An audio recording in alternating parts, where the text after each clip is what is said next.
Hello बच्चों, let's read the question. Question says if delta x is equal to determinant of 0, 2x minus 2, 2x plus 8, x minus 1, 4, x square plus 7, 0, 0, x plus 4. इसके determinant को हमने क्या दिया हुआ है statement में? Delta x. And f x is equal to summation j running from 1 to 3, summation I running from 1 to 3, aij into cij, where aij is the element of ith row and jth column in delta x, and cij is the cofactor of aij for all I and j.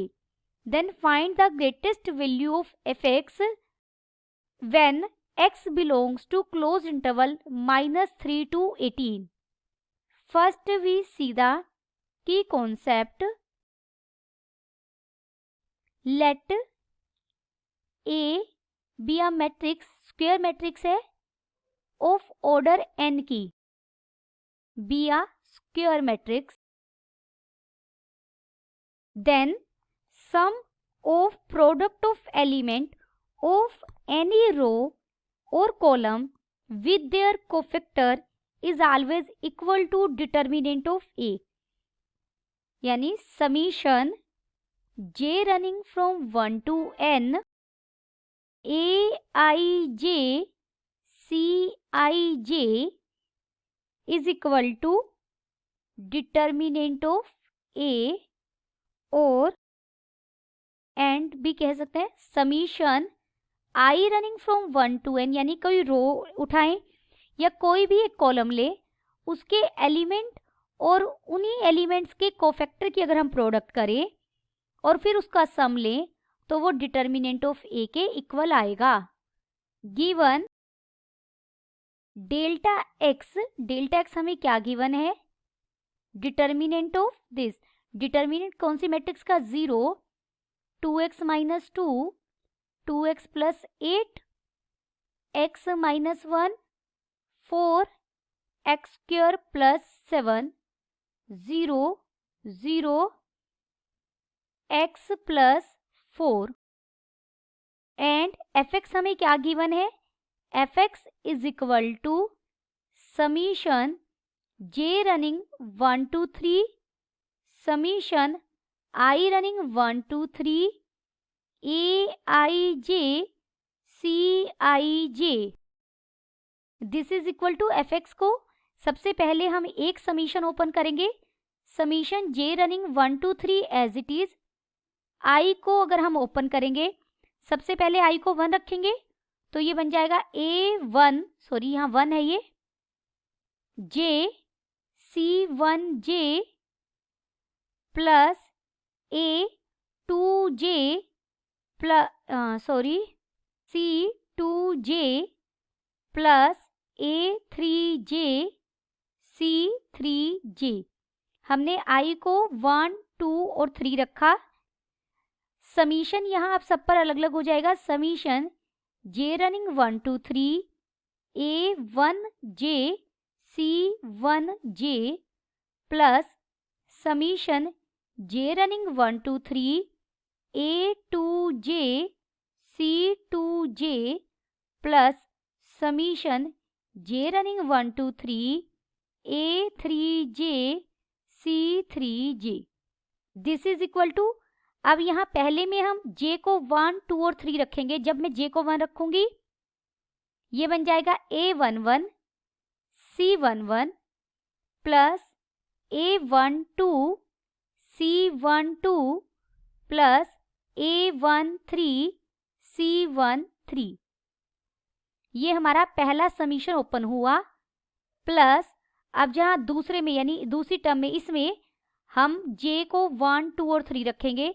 जब हम j को 1 रखेंगे बनेगा a21 into c21 plus a22, j को 2 रख रहे हैं, c22 plus a23 c23 plus a31 c31 plus a32 c32 plus a33 C33। हमने तीनों समीशन ओपन कर दिए। ये हमारा क्या है, fx है। अब ये देखिए, ये हमने की कॉन्सेप्ट में बताया, किसी भी एक रो के एलिमेंट्स उठाएं और उन्हीं एलिमेंट्स को उन्हीं के कोफैक्टर के साथ मल्टीप्लाई करके सम करें, तो ये किसको रिप्रेजेंट करता है, डिटर्मिनेंट को।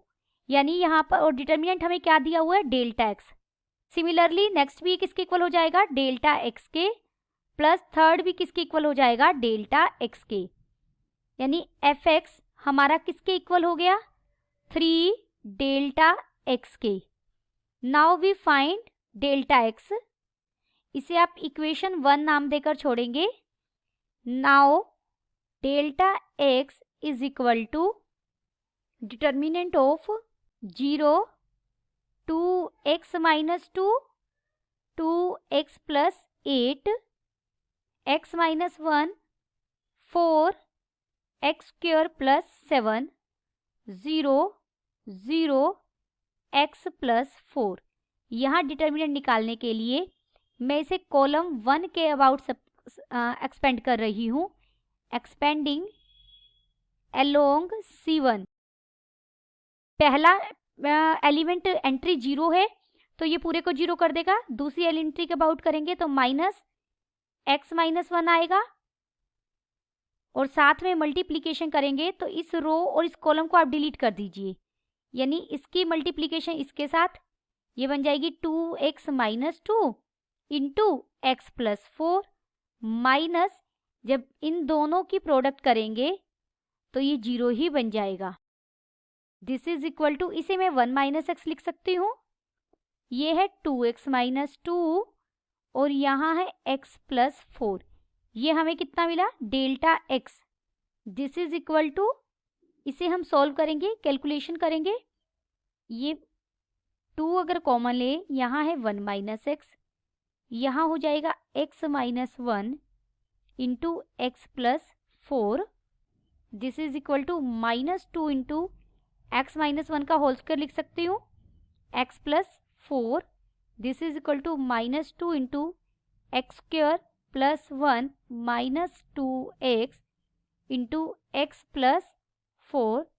This is equal to minus 2, और ये बन जाएगा x cube plus x minus 2x square plus 4x square plus 4 minus 8x। This is equal to minus 2 into x cube, x square positive रह जाएगा, 2x square minus 7x plus 4। This is equal to, therefore हमें fx कितना मिला, fx है 3 into delta x, और ये हमारी delta x की वैल्यू है।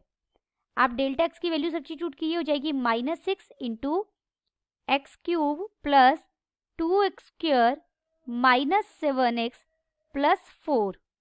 अब हमें फंक्शन की ग्रेटेस्ट वैल्यू फाइंड आउट करनी है।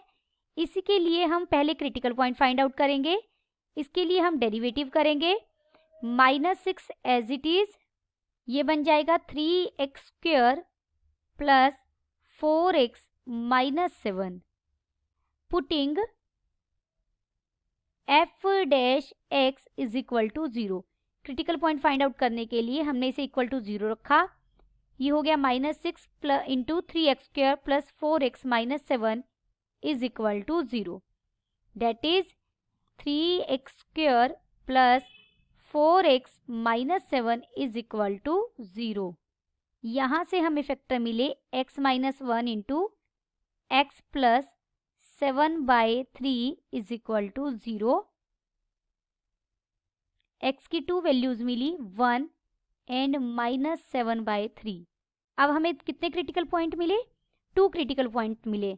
Now find value of fx at, एक तो हमारे इंटरवल का स्टार्टिंग और लास्ट पॉइंट पर हम फंक्शन की वैल्यू निकालेंगे, और बीच में जो 2 क्रिटिकल पॉइंट निकले हैं इन पर फंक्शन की वैल्यू फाइंड आउट करेंगे।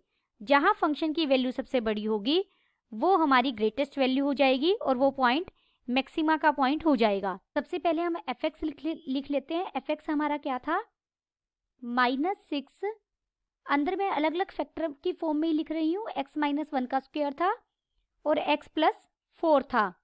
सबसे पहले हम फंक्शन की वैल्यू -3 पर फाइंड आउट करेंगे। ये हो जाएगा -6 इंटू एक्स की जगह आप क्या रखिए -3 इंटू -1 का स्क्वायर इंटू -3 प्लस 4, ये हो जाएगा -6। ये देखिए -4 का स्क्वायर कितना हो जाएगा 16, और यहाँ कितना बचेगा मल्टीप्लीकेशन में +1, ये हो जाएगा -96। अब हम फंक्शन की वैल्यू 1 पर फाइंड आउट करेंगे, तो ये हो जाएगा -6 into 1 minus 1 raise to power 0 1 plus 4।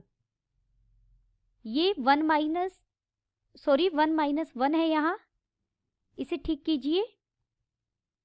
यहाँ 1 माइनस 1 था, तो ये हो जाएगा -6 इंटू 0 इंटू 5, जो पूरे को क्या कर देगा 0 कर देगा। अब हम फंक्शन की वैल्यू -7/3 पर फाइंड आउट करेंगे। -6 इंटू में हो जाएगा, x को रखेंगे -7/3 -1 का स्क्वायर इंटू -7/3 प्लस 4, ये हो जाएगा -6 मल्टीप्लाइड बाय, ये हो जाएगा -10/3 स्क्वायर करेंगे तो 100/9 मल्टीप्लाइड बाय, ये हो जाएगा 5/3। ये 3 2 जा 6 पे जाएगा, ऊपर हो जाएगा -1000 डिवाइडेड बाय 9। अब हम फंक्शन की वैल्यू 18 पर फाइंड आउट करेंगे। -6 इंटू एक्स को हमने 18 रखा, 18 माइनस 1 का square into 18 plus 4, this is equal to -6 multiplied by 17 का स्क्वायर मल्टीप्लाइड बाय 22। देखिए ये भी लेस देन 0 क्वांटिटी आएगी, नेगेटिव क्वांटिटी आएगी, ये हमें मिलेगा -38,148। हमें यहाँ मैक्सिमम ग्रेटेस्ट वैल्यू चाहिए थी। ग्रेटेस्ट वैल्यू हमें किस पॉइंट पर मिली 1 पर, which is 0। Therefore greatest value of f(x) is 0 at x is equal to 1. Then the final answer is greatest value of f(x) is 0 at x is equal to 1. Hope you understood it well. Best of luck.